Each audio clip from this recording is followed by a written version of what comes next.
Today we're going to derive the energy equation, conservation of energy, but specifically we're going to do it for a moving fluid. So before we start, let's recall just a few quick things. You can go back and look at some of the earlier videos, but let's recall what we derived for a solid. So remember when we derive our laws, we always talk about some arbitrary element. Our little arbitrary potato has a normal vector that sticks out everywhere perpendicular to the surface. And when we were talking about a solid and all we had was heat flow going on, we said, okay, well, the time rate of change of the energy stored inside our little box, which is given as the density times the heat capacity times the temperature. We integrate that over the volume, so the integral of this thing is the total thermal energy stored up inside our little arbitrary potato. That can only go up or down if there is heat flow in or out of the little volume. So we said that the rate of change of the energy stored equaled the heat flux vector dotted with the normal integrated all the way around the surface ds. And then we used a little bit of our vector calculus to sort of convert this into a local form or a local differential equation. So we had no trouble with our derivative being outside the integral because this was a fixed solid. It was fixed in space, so we could interchange integration and the time derivative.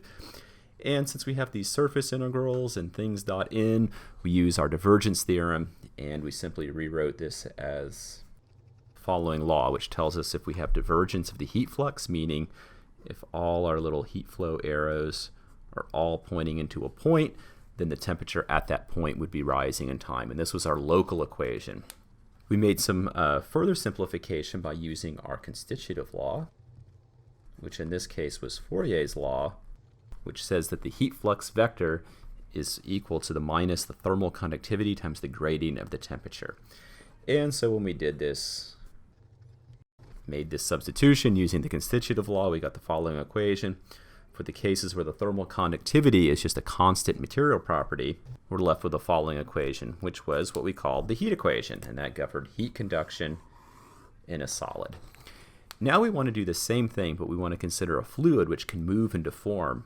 And so if you remember when we talked about fluids, this volume here can move and deform, and so therefore these volumes that we're taking our integrals over are not constant in time. So we might be able to guess, if we went back and we looked at all our videos, that if we were talking about a moving fluid and we looked at some of the things that we discussed before, specifically when we talked about mass transfer of sort of like a dye or a dilute species, we might just guess that the energy equation that we want for a fluid would simply be that we just replace the time derivative, the partial derivative of temperature with respect to time, with the material derivative. So remember the big D notation.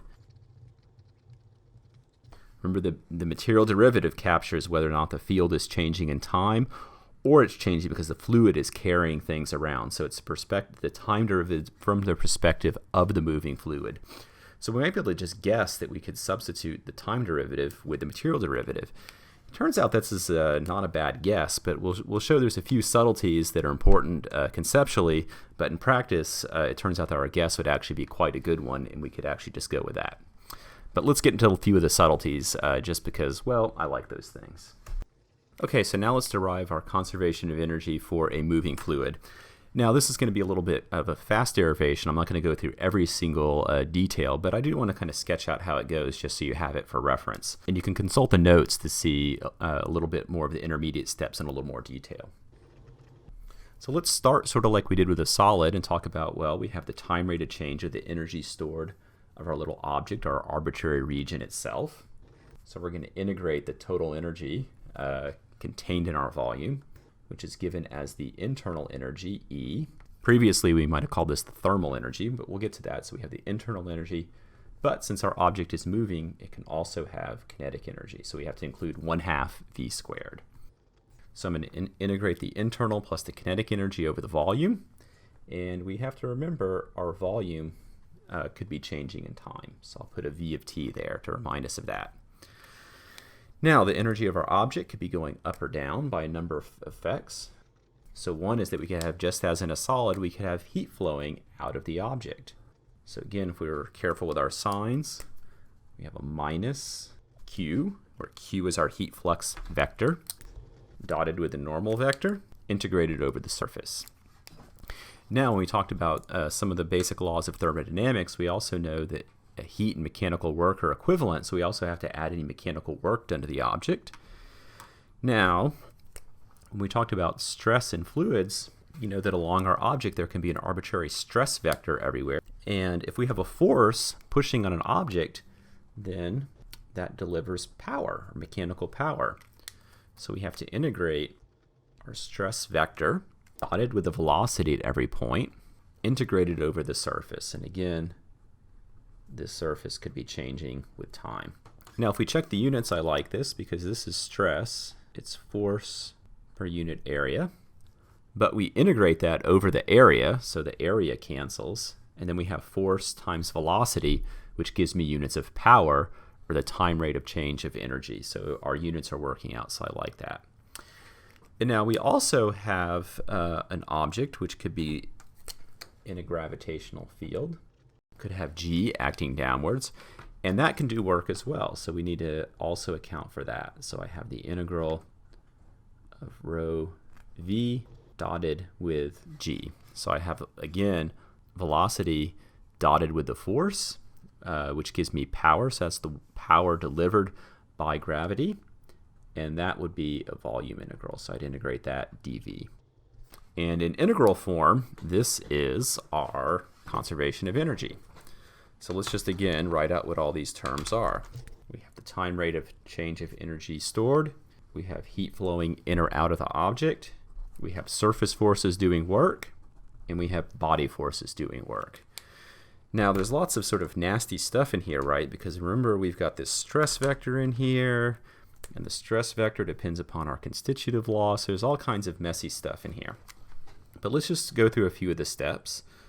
Let's remember, first of all, that the stress vector is equal to the normal vector dotted with the stress tensor, where for a Newtonian fluid, the stress tensor was minus the pressure times the identity matrix plus 2 mu s, where S was what we called the rate of strain.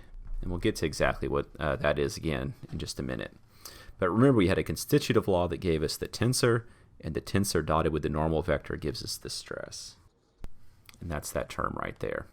And we also notice that we have two things which are volume integrals and two things which are surface integrals. But again, we can use the divergence theorem to sort of convert all of those from surface to volume integrals. So we can make our substitutions by substituting in the stress tensor for the stress vector.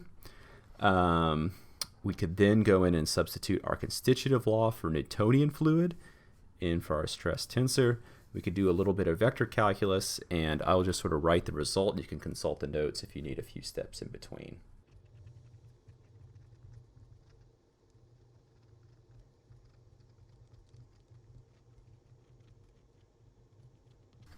Which when you look at this equation, you have nothing to conclude but yuck. It looks really messy. Oh, it looks terrible, doesn't it? But it's actually correct. And again, you can consult the notes, but all we've done is converted our surface integrals to volume integrals, and we use the fact that this is changing with time allows us to use the material derivative instead of the ordinary time derivative.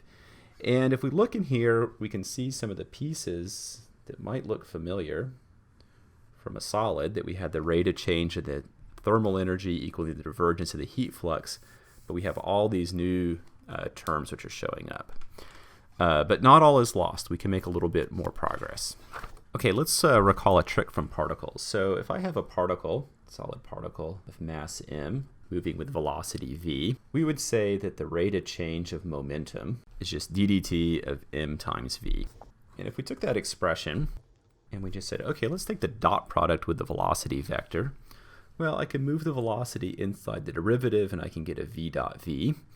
But I also have to do this little trick, d dot dt of 1/2 m v squared, where v squared here is just v dot v. And you recognize this as the kinetic energy. So 1/2 mv squared for a particle is the kinetic energy. And we can get kind of the kinetic energy by essentially looking at the dot product of the velocity with the rate of change in momentum. So we can do the same thing for the fluid. We can define something which we call the mechanical energy equation. Mechanical energy. So I'm going to take conservation of momentum, which we've called the Navier-Stokes, right? So mass times acceleration equals all the forces. So the force is due to pressure, gravity, and in the case of a Newtonian fluid, the divergence of the rate of strain tensor. So again, that's for our Newtonian fluid. And this is just conservation of momentum. So just like we do with a particle, if I take the dot product with the velocity vector, then we get something that looks kind of like an equation for mechanical energy. And so then I can do a little trick. I can take the total energy equation that I derived on the previous page, that nasty looking thing, and I can subtract off the mechanical energy. And we'll find a bunch of the terms cancel. I'm not going to work through the details because we've got to be a little bit careful. We've got divergence at this rate of strain, and remember the rate of strain depends on the velocity gradients. And here we've got all the funny v dot gradient v terms. So you have to be a little bit careful. You have to look up all your vector identities on Wikipedia. But once you do that, you take the equation from the previous page, you subtract this one, which is just the dot product of velocity with our momentum equation, then we get something that's a little more sane, and we get the thermal energy equation.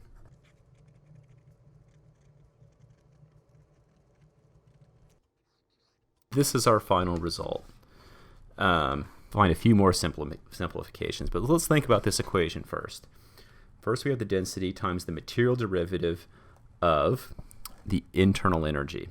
So this is sort of like what we had before. We've seen this before. So this is the thermal energy stored at a point, right, in the fluid. And just like we sort of guessed at the beginning, we could replace, when we had this in a solid, it was an ordinary kind of partial derivative of energy with respect to time. Now we replace the material derivative to denote that it's the rate of change of energy from the perspective of the fluid. This one we also had from before, right? It's just the divergence of the heat flux. And recall, if we have heat flow arrows pointing in or out of a point, the energy stored there is either going up or down. These are our two new terms. So here we have compression or expansion. So if you recall, when we did conservation of mass, the divergence of the velocity vector gives us whether material is expanding or contracting. So if the material is incompressible, this term could be 0.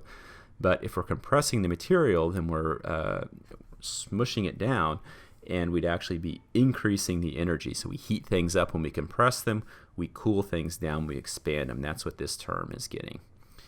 Now this little thing we haven't seen before, a little double dot, and what it is it's kind of like a tensor dot product. So if we had two tensors, let's say A, B, C, D, double dotted with E, F, G, H, then the tensor dot product is you just take each element, you multiply them together, and then you sum all those up.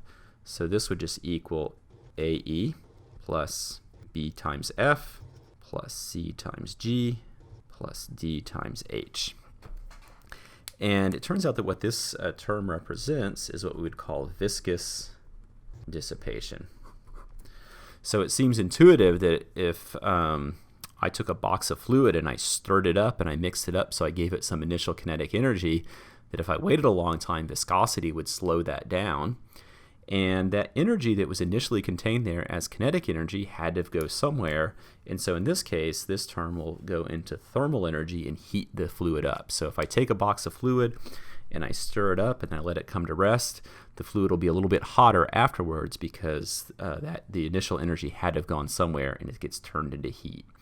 So originally, when we did the conservation of energy, we had this kind of disgusting looking yucky equation. When we reduce it down to thermal energy by subtracting off the mechanical, we get something that's a lot more sane. But now let's go a little further and see if we can make a few more simplifications. Okay, so let's look at this thermal energy equation. Now let's consider a liquid. So a liquid is really incompressible. It's very hard to change its volume. And so for a liquid, we're able to pretty confidently say the divergence of the velocity field is 0, which means I can essentially destroy that term right there. So I can get rid of this term due to the heating by compression or expansion of the material, because it's very hard for me to do that. So let's just neglect it. Let's also talk about an incremental change in the internal energy. And just like we've seen before, that's given by the specific heat times the change in temperature. Now, when we talked about thermodynamics, we talked about there being two specific heats, constant volume and constant pressure.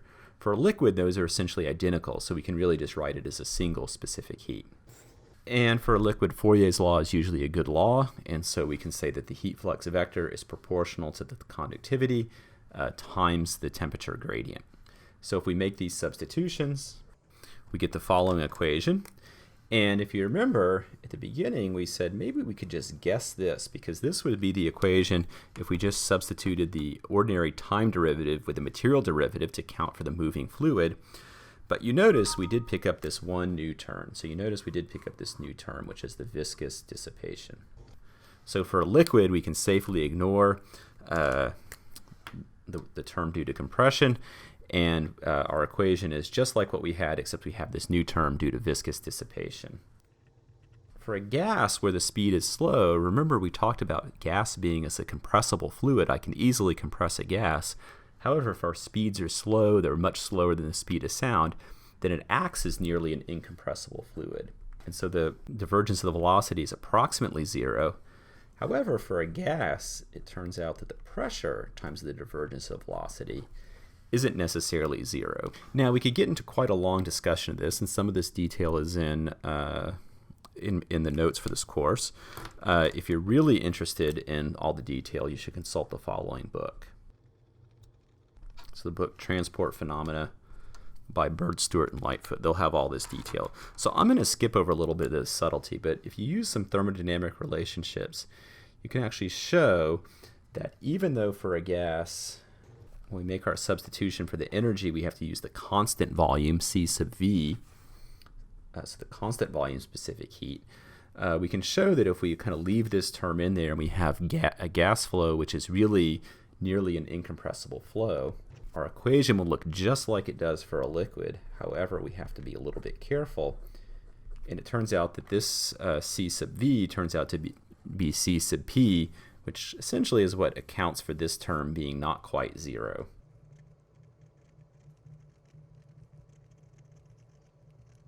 So for a gas, we end up having the exact same equation, except with a liquid, we don't have to really specify which specific heat we're talking about. And with the gas, there's some thermodynamic sort of details that went from accounting for this term, which turned our C sub V, which shows up here from the energy, to C sub P. Now again, all of this is just sort of detail and not really that important for our discussion here, but it's just something you should be aware of.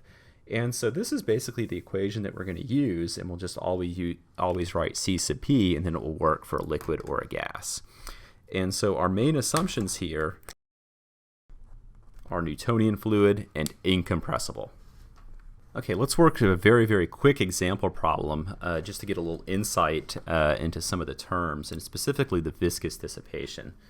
So let's consider the problem that we did a long time ago, where we had one plate sliding past another. So this plate on the top is going to be moving with velocity big U.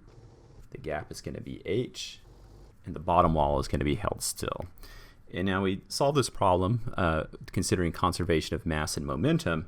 And there what we saw was the velocity field was just linear with our coordinate direction y, which is going to be 0 at the wall, and h out there. And the vertical velocity in this case was 0. And since this is going to be considered infinite in extent in the x direction, then remember we derived this result by assuming that all derivatives in x were 0. So basically we're at steady state in space. Nothing was changing as we moved down the channel. So now let's write all the terms in the energy equation, because we've already satisfied conservation of mass and momentum. So I'm just expanding all the terms in our big material derivative, big D dt, so the material derivative of the temperature. And we'll work out all the terms in this viscous dissipation guy in a minute. But first, let's notice the vertical velocity is 0, so that term goes away. Let's notice that we're going to say we're at steady state in the x direction, so nothing is changing with our coordinate direction x. So that term's going to go away, and that term's going to go away. So we've already simplified the equation quite a bit. Now let's work out what all these pieces are. So the gradient of the velocity is just partial u with respect to x, partial v with respect to x, partial u with respect to y, and partial v with respect to y. Because we're just in 2 dimensions, so we're not going to worry about the z direction. And since v is 0, both of those entries are 0. And since u does not change with x, that entry is going to be 0. So we're left with 0, 0, 0, and simply big U over h. Now if you remember, S, the rate of strain tensor, is just 1/2 velocity gradient plus its transpose. So it's this plus the transpose, so it's just the symmetric version of that. So we get, 0 there, and then U over h on the 2 off-diagonal elements. So when I take the 2 times mu times the rate of strain, tensor dot product with the velocity, the 2 and the 1/2 will cancel, and we see the dot product, 0 times 0 is 0, 0 times this guy is 0, 0 times this guy is 0, and that one simply squares. So when I put all that together, what I have is rho Cp partial t with respect to time equals k times the second derivative of the temperature with respect to y plus the viscosity times the velocity squared over h squared. Okay, so now we're getting somewhere. So now let's take that equation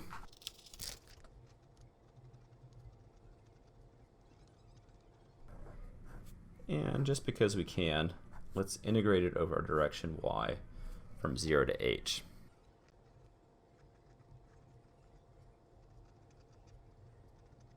So I'm going to integrate that equation over h. Since here we had the second derivative, when we integrate with respect to y, we just get the first derivative evaluated at the boundaries. Here, since our region of integration is constant, I'll just move it inside the derivative. So we kind of think of that as like the total temperature, total energy. And this was just a constant, so we just pick up a factor of h. Now, in order to evaluate this, we have to talk about boundary conditions. So let's consider that it's insulated. So we have our little Couette flow where I'm shearing my 2 plates, but my 2 plates are going to be insulated, so no heat is allowed to escape. If it's insulated, then what that means is that the temperature gradient at the wall is equal to 0. So when it's insulated, this term goes away. And that's saying then that the temperature really doesn't change anywhere it's in space because there's no gradient at the wall and the heating is uniform, so there's no reason to expect any region to be hotter or colder. And so what that means then is that we have rho Cp, d temperature, d time, and we pick up a factor of h from the integral equals mu u squared over h. Or if we rearrange it, d by dt, velocity squared, h squared rho Cp. Now let's put some numbers in there. Let's say u is on the order of 1 meter per second. Let's say this is water, so the viscosity is about 10 to the minus 3 in those units. The density is about 10 to the 3 in those units. And C sub p is about 4,000, or actually 4186 joules per kilogram Kelvin. So you can see we've got 10 to the minus 3 divided by 10 to the 3 divided by 10 to the 3. So we've got a lot of very small numbers there.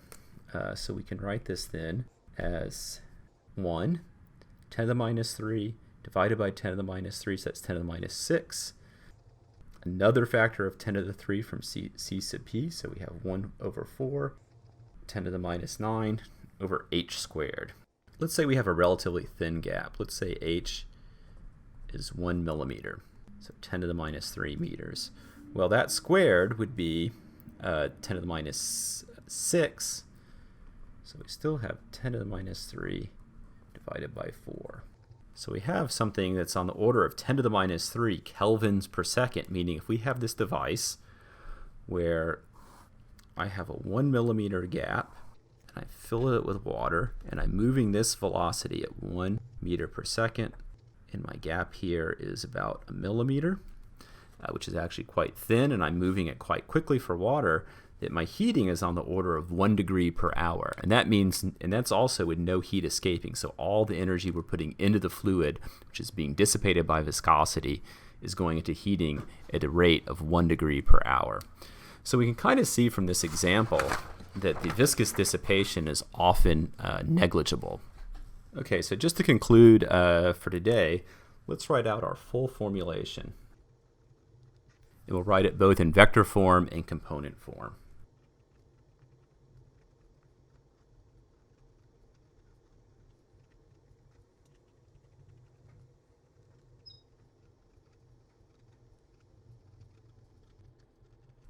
So in vector form, we have conservation of momentum, conservation of mass, conservation of energy.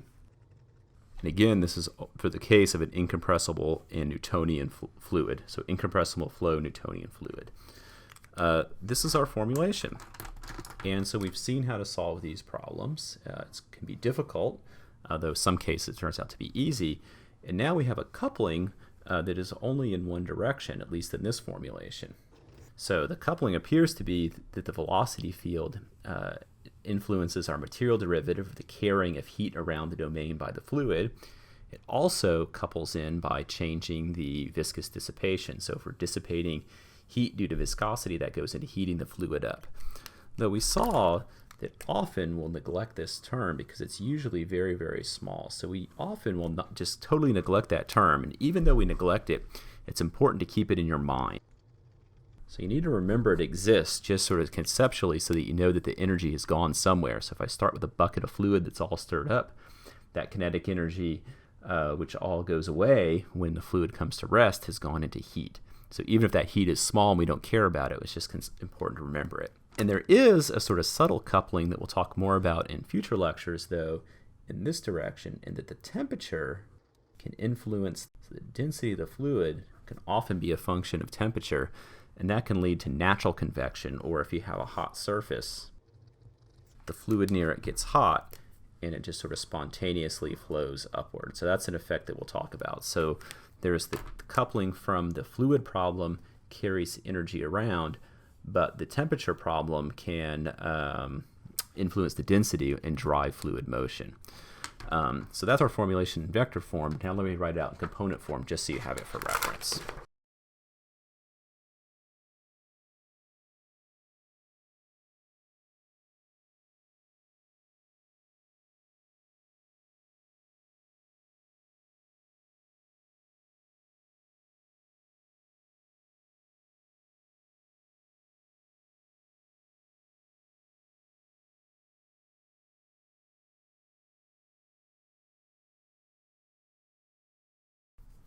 So there's our formulation in all of its bloody glory. And again, I didn't write out the viscous dissipation term because we very often neglect that. So that's conservation of mass, momentum, and energy for a Newtonian incompressible flow.